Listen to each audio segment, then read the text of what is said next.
Bonjour et bienvenue à ce tutoriel qui va expliquer comment faire un film de court-métrage à la maison. Donc, ici, ce qu'on a besoin, c'est d'avoir une application pour faire du court-métrage image par image.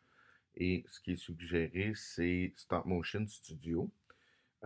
Évidemment, pour faire le montage, il faut iMovie, qui est généralement gratuit déjà sur un iPad. Et donc, il y a des étapes de pré-production qu'il faut prévoir. Il faut l'idéation, donc la recherche d'idées de base, le synopsis, le scène à scène et un découpage technique. Toutes ces parties-là de la pré-production sont disponibles au niveau de tutoriels pour ce qui est de leurs explications.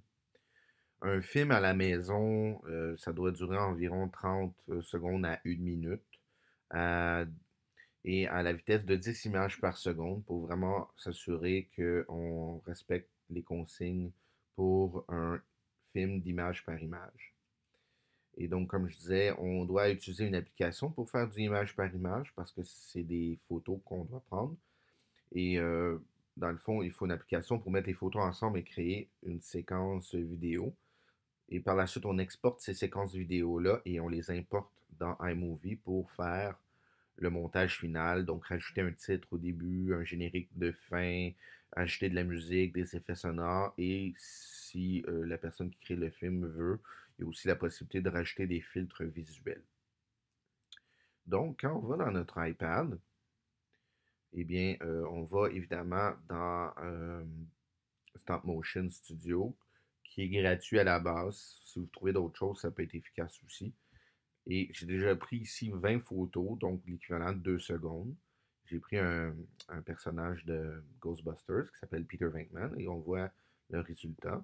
Et ce qui est important, c'est de le mettre vraiment à 10 images par seconde ici et de faire des mouvements très, très, très subtils sur chacune des photos pour vraiment créer l'effet. Donc ici, j'ai mis à 10 images par seconde.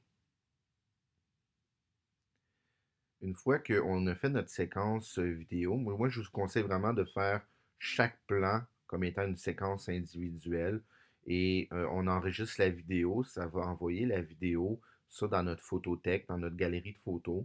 Donc, ça va être disponible à utiliser pour iMovie.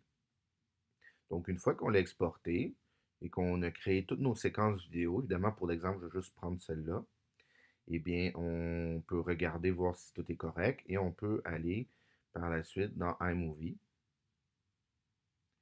Et donc, c'est dans iMovie qu'on va faire le montage final. Donc, c'est pour ça que je vous dis, faites vraiment des séquences vidéo par plan. Ça va vous permettre, après ça, dans iMovie, de pouvoir toutes les mettre et ça va être moins compliqué pour vous. Donc, on fait un nouveau film dans iMovie, on sélectionne la ou les séquences vidéo nécessaires. Voilà, comme ça. Mais nous, on en a juste une, pour l'exemple, évidemment. Et donc, on clique sur Créer un film. Et donc, on va avoir ici la séquence de 2 secondes qui est dans iMovie.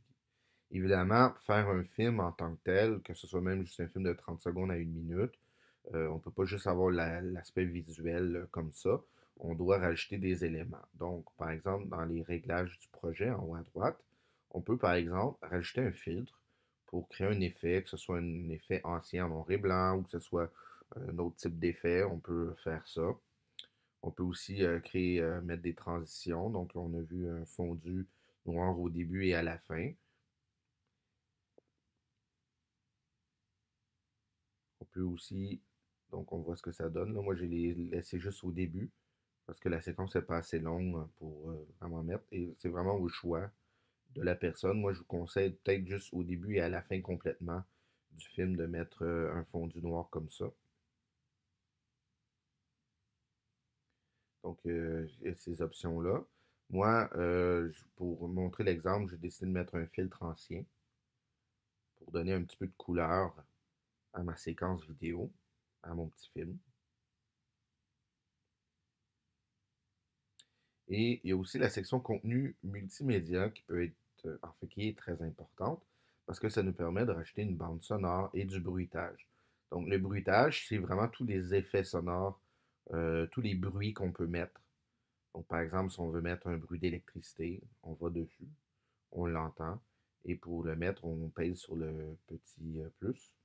Et bon, comme automatiquement, ça va le mettre où est-ce que mon curseur vertical est, là, la ligne. Mais sinon, en soi, on peut aussi le déplacer où on veut. Il y a plusieurs options.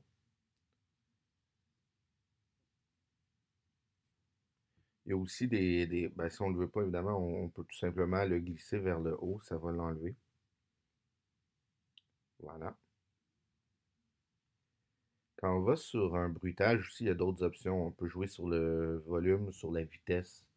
On peut le cisailler aussi, le couper pour qu'il soit moins long. On peut aussi l'agrandir. Donc, il y a plusieurs options intéressantes. Il suffit de mettre le bruitage au bon moment dans la vidéo. Sinon, il y a aussi, au niveau de la musique, si vous avez de la musique d'enregistrer sur votre iPad, vous pouvez toujours prendre ça. Mais c'est sûr qu'il y a une question de droit d'auteur. Mais sinon, iMovie, dans bande sonore, prévoit de la musique qui est vraiment fournie dans le logiciel et qui est quand même assez variée. Donc, on voit ici, là, il y a la musique style pop, il y a la musique style joyeuse, euh, il y a la musique relax, il y a la musique d'action, sentimentale, rétro.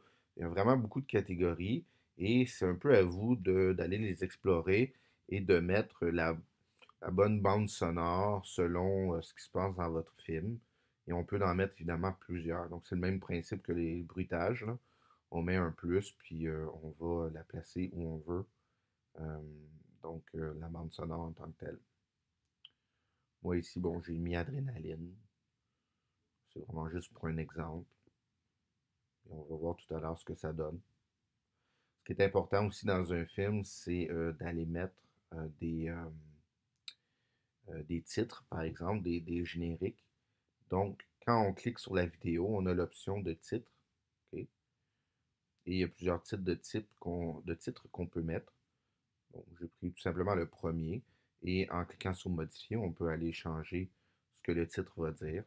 Donc, moi, je vais l'appeler Peter, qui est le nom de Peter Venkman, du personnage dans Ghostbusters. Donc, c'est comme une petite vidéo qui présente le personnage. Et voici le résultat. Donc, c'est les fonctions de base de iMovie que vous devriez avoir besoin. Et évidemment, on peut partager et exporter la vidéo en tant que telle. Et donc, ça, c'est les fonctions de base que vous allez avoir besoin pour faire votre montage. On enregistre la vidéo. Moi, je pense que c'est ce qui est le mieux parce que ça va se retrouver dans votre photothèque, dans votre galerie de photos. Ça va être beaucoup plus facile pour vous de retrouver cette vidéo-là et de le partager par la suite. Et pour remettre la vidéo, il faut tout simplement aller dans Teams. Donc là, ici, comme je vous disais, c'est dans la photothèque, c'est dans votre galerie et on voit le résultat. Donc dans Teams, ça ne peut pas être par Showbie parce que souvent les séquences vidéo sont trop euh, longues et trop grosses en termes d'espace de stockage. Donc on va dans le groupe sur Teams, en généralité. Et dans Teams, ce qu'on peut faire, c'est faire une nouvelle publication dans les conversations.